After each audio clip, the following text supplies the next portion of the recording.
वकार साहब, शमा जुनेजो के हवाले से कंट्रोवर्सी सोशल मीडिया के ऊपर जो है वो गर्दिश कर रही है। सबसे पहले तो हमारे नाज़रीन को बताइएगा कि कौन है, क्या कौन शख्सियत है और फिर क्यों इनका इतना कंट्रोवर्शियल हो गया इनका यूएन में पाकिस्तानी वक्त के साथ जाना।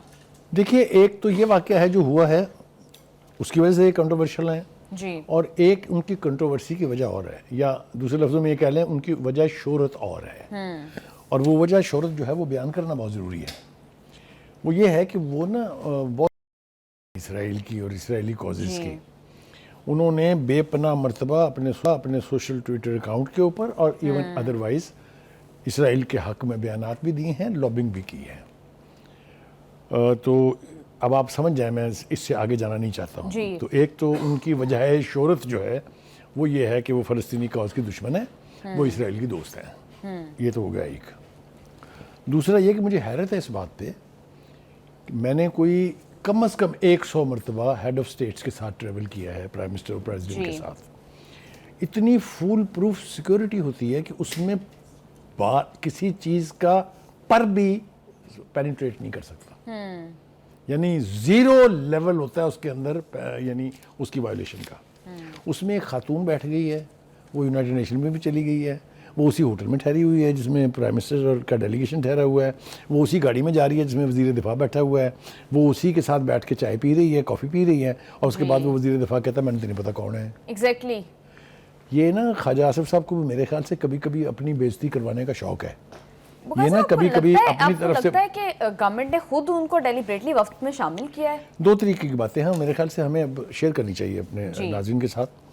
एक बात तो है कि ये इतला है कि यहाँ पर जो वजारत ख़ारजा का प्रोटोकॉल ऑफिस अमला था उसने उन्हें ऑफलोड कर दिया था जहाज़ से प्राइम मिनिस्टर के। ये मैं, आप इसको ख़बर समझ लीजिए या मैं एक रिवील कर रहा हूँ चीज़। मोहतरमा फिर यहाँ से जाके लंदन जाके बैठ गई, जहाँ प्राइम मिनिस्टर साहब ने रुकना था। वहाँ से वो फिर प्राइम मिनिस्टर के जहाज़ में चढ़ के और अमेरिका पहुँची हैं। एक बात जी। दूसरी बात यह है कि जो डेलीगेशन प्राइम मिनिस्टर को अकम्पनी करता है, चाहे वो जहाज़ में हो, क्योंकि जहाज़ में बहुत लोग होते हैं ना, उसमें प्राइवेट अमला होता है, उसमें स्टाफ होता है, या फिर डेलीगेशन जो फॉर्मल डेलीगेशन होता है जिसने इंटरनेशनल फोरम्स के ऊपर जाकर रिप्रेजेंट करना होता है, उसमें जब तक नाम शामिल नहीं हो सकता जब तक आपको प्राइम मिनिस्टर ओके नहीं करेगा। एक बात।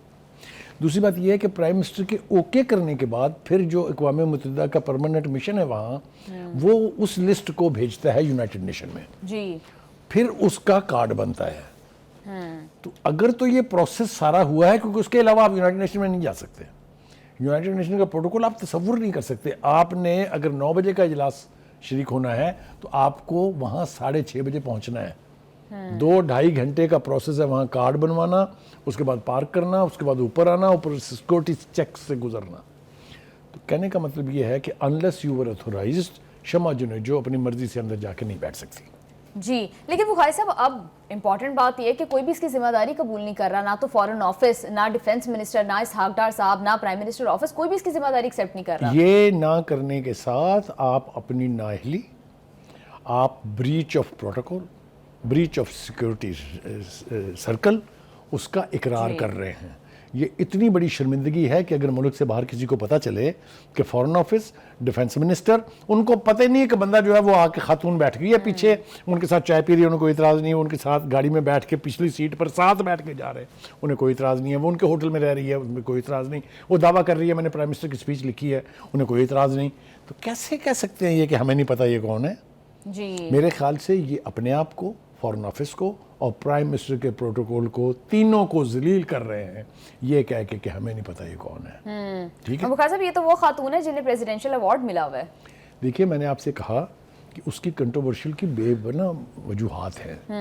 पहली बात तो ये कि एक ऐसी शख्सियत जो जानी जाती है pro Israel and anti Palestine, उसको प्रेसिडेंशियल अवार्ड कैसे मिल गया, किसने दे दिया? जी, ठीक है, अब ये वो सवालात हैं जिसके जवाब ढूंढने चाहिए। लेकिन वो ये कहती है कि बिल गेट्स के साथ जो प्राइम मिनिस्टर की मुलाकात हुई, मैं तो उसमें भी थी। हाँ जी, यानी जो साइड लाइन पर मीटिंग्स हुई हैं आप उसका भी हिस्सा हैं, जो जनरल असेंबली के अंदर बैठी हुई हैं आप उसका भी हिस्सा हैं, जो और इंटरनेशनल फोरम्स के ऊपर बात हो रही है जहां प्राइम मिनिस्टर साहब खुद मौजूद हैं आप वहां भी हैं, और हमारे डिफेंस मिनिस्टर साहब, हमारा फॉरेन ऑफिस क्या है, नहीं पता कौन है। वो तो ये कह रही कि मैं तो तकरीरें लिख के देती रही हूँ प्राइम मिनिस्टर को। बाबा, ये इतना बड़ा दावा हवा में नहीं किया जा सकता ना। لیکن بھائی صاحب یہ میں آپ کو عرض کروں ultimately prime minister will have to take the responsibility کہ جی میں نے اس کا نام وفد میں شامل کیا تھا، جی اس نے میری تقریر لکھی ہے، اگر یہ نہ ہوا تو پاکستان کے جو سیکورٹی کے ادارے ہیں اس قدر کہ آپ تصور نہیں کر سکتے اس کا. جی لیکن بخاری صاحب اتنے دن گزر چکے ہیں، 3-4 دن گزر چکے ہیں، لیکن اب تک بھی پرائم منسٹر کی جانب سے کسی نے بھی اس کی وضاحت نہیں دی اور اس کی رسپانسبلٹی ایکسیپٹ نہیں کی ہے. دیکھیے ہمارے ہاں انفارچونیٹلی ہم ایک تو فلی انفارم نہیں ہوتے اور جواب دینے کی پوزیشن میں نہیں ہوتے ہیں. اب میں آپ کو لے جاؤں گا جو ہمارے ڈیفنس منسٹر صاحب نے انٹرویو دیا وہ مہدی حسن نامی ایک جرنلسٹ کو جو سوشل میڈیا کے اوپر جو ان کا اپنا ایک پلیٹ فارم ہے.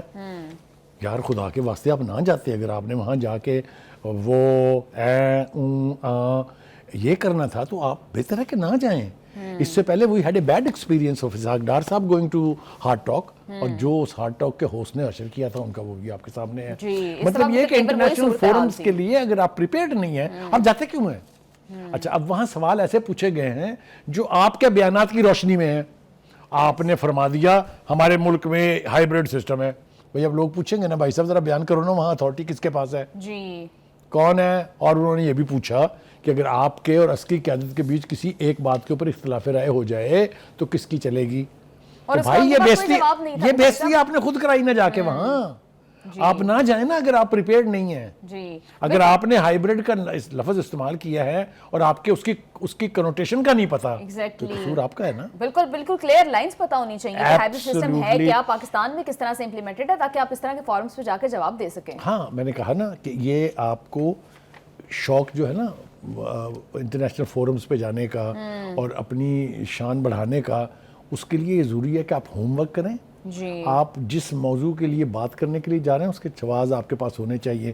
آپ نے ہائیبریڈ آپ نے جتنا گایا ہے تو پھر دینا جواب اس کے جو وہ سوال پوچھ رہا ہے. جواب آپ کے پاس ہے نہیں، اس میں آپ ممیا رہے ہیں آگے سے.